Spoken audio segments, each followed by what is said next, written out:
Hi everybody, I'm Ryan. And I've talked about stops on Magic Online before, but stops on Magic Arena are perhaps even more important, and control on Magic Arena are even more important. Magic Arena was built in kind of an interesting way where it's meant to make sense to somebody who has never played Magic before.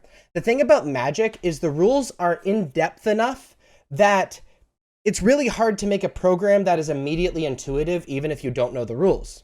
So Magic Arena, way more than Magic Online and of course in paper, Magic Arena skips a lot of stuff. And cases where most of the time people don't do anything, it'll just push through and can keep the game going. Now this is really good getting people into Magic because things make sense, but this is really bad when playing at a high level because sometimes you want to do things in weird spots. Or if there's only stops and the game asks your opponent if it wants to do something when it can do something. When it can't, then you can cross a lot of things off a list of things that they could have. Like Magic is a game of knowledge and a game of information scarcity. And sometimes the game asking your opponent if they want to do something can give you information. For example, if I have a creature and then I pass the turn and the turn just passes immediately and doesn't even ask my opponent if they want to do something, then that tells me that they do not have an instant speed removal spell in their hand. That is free information.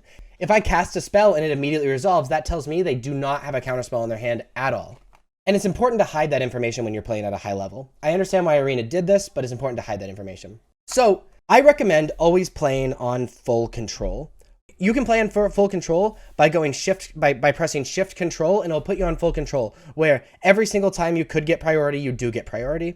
Now, sometimes you don't want to play in full control because it's really tedious every single time you get priority, having to click past turn or whatever, and it really wears down on your time, especially when you're playing casually. Sometimes you just want to make sure you have control when you do something. At that point, before you cast your spell, just make sure you hold down shift and do it. This hides information, and this makes sure that it doesn't skip through a phase where you have something that you want to do. Now, speaking of skipping through phases where they have something you want to do, there's also this thing on Magic Online called stops. And this exists on Magic Arena. So stops are when you want the game to ask you if you want to do something during a certain phase. And again, Magic Arena essentially moves through phases without asking if you want to do something, even if you can do something, if people don't normally do something during that phase.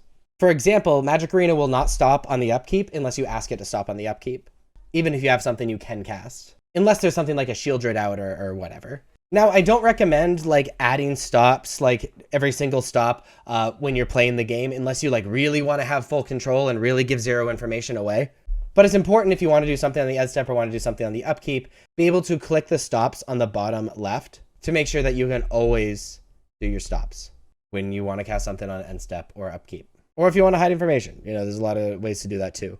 So that's how stops and control work on Magic Arena. I just want to make a quick video examining that. If you like this video and want to see more videos like this, please be sure to like and subscribe. Check me out on social media. Links are above me and in the description. Thank you so much for watching. I'll see you next time. Bye-bye.